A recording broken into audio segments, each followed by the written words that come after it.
ఇల్లు చాలా బాగుందిరా. ఈ ఇంట్లో పోర్షన్ అద్దెకి దొరికితే బాగుంది. నమస్కారం అండి. నమస్కారం. ఇంట్లో ఏదో పోర్షన్ అద్దె ఖాళీగా ఉందని తెలిసి అది మా వాడికి అద్దెకిస్తారేమో అడగడానికి వచ్చామండి. కూర్చోండి. మీరు నిలబడే ఉన్నారు. మీరు కూర్చోండి. థ్యాంక్స్. ఏం పని చేస్తున్నారండి? రాజలక్ష్మి ఇండస్ట్రీస్ లో మేనేజర్ గా పనిచేస్తున్నానండి. అలాగా? పోర్షన్ ఖాళీగానే ఉందండి. అద్దె మాత్రం నెలకు 200 రూపాయలు. పర్లేదండి. మీకు పిల్లలు ఎంతమంది అండి? నేను ఇక బ్రహ్మచారినేనండి. అందులో ఏమాత్రం అబద్ధం లేదండి. బ్రహ్మచారులకు ఇల్లు ఇవ్వడం మాకు ఇష్టం లేదండి. అది కాదండి, నేను బ్రహ్మచారినైనా బ్రహ్మచారి అంటే సారీనా? ఇదెక్కడ గొడవరా బాబు? మీరు చెప్పేదంతా బాగానే ఉంది, కానీ నేను బ్రహ్మచారులకు ఇల్లు ఇవ్వదలుచుకోలేదే. మీరు ఇలా నిర్ణయం చేసుకుంటే నా పోయి బ్రహ్మచారులందరూ ఎక్కడ ఉండాలండి? దయచేసి మీ నిర్ణయాలు కొంచెం మార్చుకోండి ప్లీజ్. అవునండి, మీకు పుణ్యం ఉంటుంది, ఇవ్వండి. సరే, ఓకే. అమ్మయ్య, దారికి వచ్చారు. రాలేదు, కంగారు పడొద్దు. మీరు ఇంతగా చెబుతున్నారు కాబట్టి నీకు 2 నెలలు టైం ఇస్తున్నాను. ఈలోగా నువ్వు పెళ్లి చేసుకున్నా ఇల్లు తప్పకుండా నీకే. 2 నెలల్లో పెళ్లి చేసుకోవడం అంటే మాట్లాడండి. జీవిత పాత్ర దొరకద్దు. ముందు మీరు ఇల్లు వంటి తర్వాత పెళ్లి చేసుకుంటాను. ముందు నువ్వు పెళ్లి చేసుకున్నా తప్పకుండా నీకే ఇస్తాను. ఒరే కృష్ణ, తెలియదు కదా. వస్తామండి.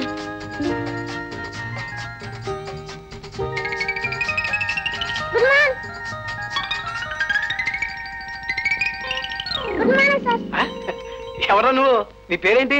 నా పేరు చిట్టుబాబు సార్. ఓహో, ఎవరు కాదు సార్? ఈ ప్రాంతంలో ఇల్లు ఏమైనా అద్దెకున్నాయా? నీకు తెలుసా? చూపిస్తావా? అయితే పద.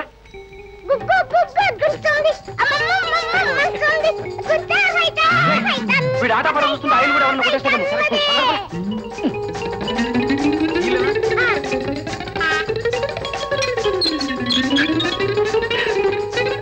పైన కింద.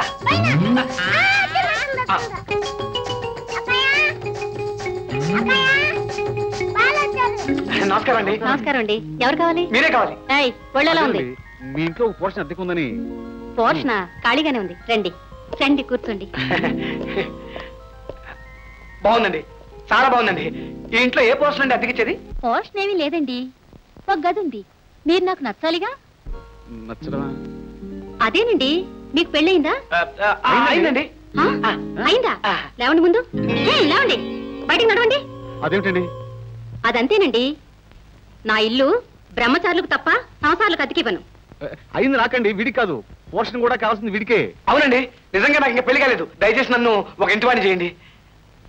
అయితే పెళ్ళయిందని ఎందుకు అబద్ధం ఆడారు? అదే అండి, పెళ్లి కాలేదని చెప్తుంటే ఇల్లేమో పో అంటున్నానండి, అందుకని చిన్న అబద్ధం ఆడేవండి. అంతేనండి, నేను ప్యూర్ బ్రహ్మచారినండి. మాకు కావలసింది కూడా మీలాంటి వాళ్లే. లోపలికి రండి, చూద్దురు గాని. రండి. ఇది బెడ్రూమ్. ఎలా ఉంది? మీలాగే చాలా అందంగా ఉందండి. బస్సు మీ బెడ్రూమ్ ఏంటుంది? అవును, మీరెంత ఖర్చు పెట్టినా ఇలాంటి ఇల్లు దొరకదు. చాలా థ్యాంక్స్ అండి. ఈ ఒక్క గదిని బట్టి మా ఇల్లంతా ఎలా ఉంటుందో ఊహించుకోవచ్చు. ఊహించుకుంటున్నావు. అద్దెంతండి? అద్దె మాత్రం 100 రూపాయలు. అద్దె మాత్రం 100 రూపాయలు అంటున్నారు మరి? అదేనండి, అద్దె కాకుండా మిగిలిన ఖర్చులు ఉంటాయి కదా, నీళ్ళ ఖర్చులని, కరెంట్ ఖర్చులు అవి. అడ్వాన్స్ ఇచ్చేస్తా. దాంతే ఉందండి. మిగతా విషయాలు మాట్లాడుకున్న తర్వాత మాట్లాడుకోండి. చెప్పండి. మీరు కొంచెం బయటికి వెళ్తారా? ఎందుకండి? ఇంటి ఓనర్ని నేను, అద్దెకుండేది ఆయన. మేము కొన్ని షరతులు మాట్లాడుకోవాలిగా. పర్వాలేదండి, వాడున్నా పర్వాలేదు. మా మధ్య దాపరికాలేం లేవు. ఏ ఒంటరిగా ఉంటే మాటలు రావా? నువ్వు మాట్లాడరా, నే బయట. రేయ్, బావగారిని బయటికి తీసుకెళ్లి మాట్లాడుతుండు. వెళ్ళరా. ఏమిటలా వణికిపోతున్నారు? కూర్చోండి. అదే ఇక్కడ అండి. మీ షరతులు ఏవో గబగబా చెప్పేస్తే. ఏమిటా తొందర?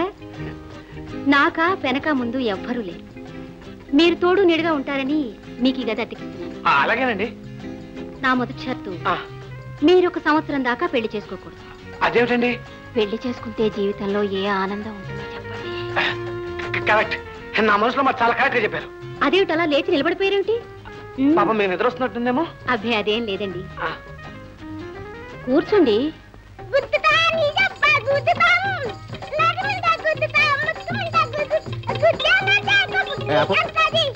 తిరిగి కాళ్ళు నొప్పిగా ఉన్నాయి, పట్టు. నా రెండో షరతు, మీకు గర్ల్ ఫ్రెండ్స్ ఉన్నారా? లేరండి. ఒకవేళ ఉన్నా మీరు ఇంట్లోకి వచ్చిన తర్వాత వాళ్ళు ఇక్కడికి రాకూడదు. అసలు అలాంటి గొడవే నాకు లేదండి. ఈ ఇంటికి వచ్చిన కుర్రాళ్ళని నా సొంత మనుషులాగా చూసుకుంటాను. అలాగా? థ్యాంక్స్ అండి. మనలో మనకు థ్యాంక్స్ ఏమిటండి? అమ్మో, అర్థమైపోయింది. నాకు ముందే అర్థమైపోయింది.